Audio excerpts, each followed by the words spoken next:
Ever seen the tush push become an explosive play? I haven't. Johnson. Great start to the list. Followed by Caleb's preferred team, the Vikings. JJ and Kevin O'Connell. This gets off the. Then Justin Fields, Cam Ward, and coming in fifth, Trevor Lawrence and Mr. Duval himself. What? Duval. Was Drake May and God's gift to offensive coordinator Josh McDaniels? There's a lot of problems. There's a lot of problems with this list. That's why I felt reluctant to put it in the show, because Bucky Brooks is a friend, and every time we talk about him, we're ripping him. Bucky Brooks is a friend, and I think he does a great job, particularly his podcasting, because his articles, we crush them all the time. This is a tough one. This list. I mean, I don't even listen. The JJ Kevin O'Connell thing, I understand. Kevin O'Connell I don't hate that. Is, I think, regarded as one of the 4 or 5 sharpest offensive minds in the league. Whether people can, that's just kind of the consensus feeling on him across the league. What Caleb said. And right, and if you liked JJ coming out of Michigan, as some people did, I don't think this show was as high on him as others, then that makes sense. The next 2 are baffling to me. I obviously think Trevor should be higher. I understand I'm in the minority there. But in all seriousness, I would have Drake and Josh McDaniels up there. Thank you. If we're, again, I think the Patriots have skill position offensive line. I think they have personnel issues. But I do like Vrabel as a culture setter. I do think Josh McDaniels is good. I don't know if I consider him elite, but I think he's good. And I like Drake May is, to me, obviously more talented than JJ Fields. I think he's more talented than Cam Ward. I can't say obviously. Cam Ward just the number 1 pick of the draft. So I don't totally buy a lot of this through. Yeah, look, I don't think Cam Ward, and I'm not saying he can't be a really good quarterback down the road. I don't think he's pulling a Jaden Daniels. Yeah, be worried about this year. Or even a C.J. Stroud, to be honest. Yeah, so this year, if he has a great year, again, below those 2 guys, then I'm not worried about him. I actually think, I agree with Drake. I mean, I don't think the Patriots, Wildes are going to be that good, but Josh McDaniels is obviously proven, and Drake May is a talent. He showed that last year. But what about, and this is your guy, Geno. Yeah. Geno Smith with the Raiders. And even, Geno and Chip Kelly. I wasn't even thinking of that because he's a veteran, so much older than the other guys. But that would be eligible for this. And honestly, my main issue was Fields and then Ward. Yeah. And I would love for Fields to really be good. I have not fully given up on him, but I'm kind of excited about seeing what he can do with the Jets. But it's going to sound crazy, and I'm not Greg Jennings, but Daniel Jones in Indy. I think that's a pretty decent team. Wow. I'm serious. And I don't even know if he's going to be the starter. Well, I know they don't have him penciled in now, but I think he'll emerge as I the thought starter. You were going to go Russ and Brian Dable.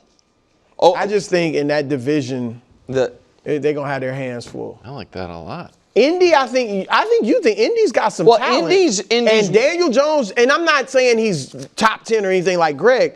I'm just saying he never really had a good chance, and there was always a new coach, a new coordinator, and he didn't have many weapons outside of Saquon with the Giants. And so I just think interesting. I'm interested to see that. I think Geno and Chip Kelly should have been on there. I didn't even jot them down because I was only thinking, when I was going through the list I was only thinking young quarterbacks, but he would have been eligible. I don't understand, what about even Darnold in Seattle? So I think people look at, for Darnold, that it's a downgrade in coaching. You know what I mean? I agree with that. Right, that it's just you go from that situation there. I don't understand the Fields optimism. You haven't seen some of the balls he's been throwing. I understand that some of our producers are Jets fans. Right? I think Justin Fields has had a lot of opportunities to show he's more than the exact player he was as a rookie. You think? He started a lot of games, man. The Bears are the coaching regime he was under. The Bears were with Caleb. They got booted out. Then he went to Steelers, who have no idea what they're doing was on 4-2. And he actually did well, and they felt like that whole thing was just keeping the seat Right, warm but for Russ. I guess that's kind of my point. He was in Pittsburgh. They actually were winning, and they were like, we know we can't get where we want to get to with him. And then, and by the way, I just think that's the wrong call. I understand that, I don't think you think they would have had a drastically different season had they stuck with Justin Fields? He wasn't throwing the ball. I do not believe. I think when you talk about Pittsburgh's decision making at quarterback, they were so in love with Russ, then they let go of Russ. To have no one. No, I think it's just bizarre decision. I agree with you. My point is, he had two coaching regimes, two different regimes with the Bears. Two different head coaches there. He then had the Steelers. We've seen him in 4 different offenses, and I've never seen it's not like, oh, this is a better Justin Fields. It's always been the same. And so I don't have the optimism there that other people do. Could have a Sam Darnold type run. Sam Darnold type. Not 14 wins, 4,000 yards, but like everybody gave up on this guy, and he could pop. I think with the defense we know is good. They do have some weapons. We think Aaron Glenn is going to be a good coach. I think maybe even if they start winning games, it's kind of going to be like he's not going to be leading them. I think it's going to be very ball control offense. He makes some plays here and there, and because of the defense and other things, they're winning. His best case scenario is the year Daniel Jones had, the first year Dable was there. Yeah. Where he, you know what I mean? Where he was running the ball a ton. Yep. You know what I mean? They somehow won 9-10 games. They made the playoffs that year. They even won a playoff game. O'Connell. Right. But I think it's fair to say that a guy, almost 5 years into his career is who he is. I think Justin Fields, we know who he is. Me and Campbell. Loved it. This is the attitude and the approach. The no excuses, next man up, whatever it takes, us against the world, Detroit versus everybody mentality that changed that culture from one of the worst in the NFL to one of the best. It was, with all due respect to Aaron Glenn and Ben Johnson, they didn't change the culture. He changed it. Remember that kneecaps, all that mess? Yeah, of course. And everybody laughed at him and mocked him? Yeah. Well, he went out there and backed up his words. And this is, look, I said last week, I don't think they're winning 15 games. I don't think they're winning 14 maybe, or 13 necessarily. I think their win total is at 10.5. 10.5. So it's I think they'll still be a good playoff team, but that's the attitude you have to have. You can't, and that's what your players need to see. No excuse. We are getting back Aiden Hutchinson. We do have a lot of our people returning that were great last year, so I like it. Listen, I like this from him, but I think a lot of what he said is things Lions fans should be worried about. I am worried about the defense, particularly because I thought it was a defense that before the injuries just totally ravaged it, Aaron Glenn was, making the sum greater than, each individual part. He kept them. Right, and so I think that's problematic. I think that they already had some questions on the interior of the offensive line. That's now greater with Ragnow retiring. I think that the division, as you've said, is, probably the toughest in the NFL, if not on the very, very short list. Definitely, in my opinion, the toughest in the NFC.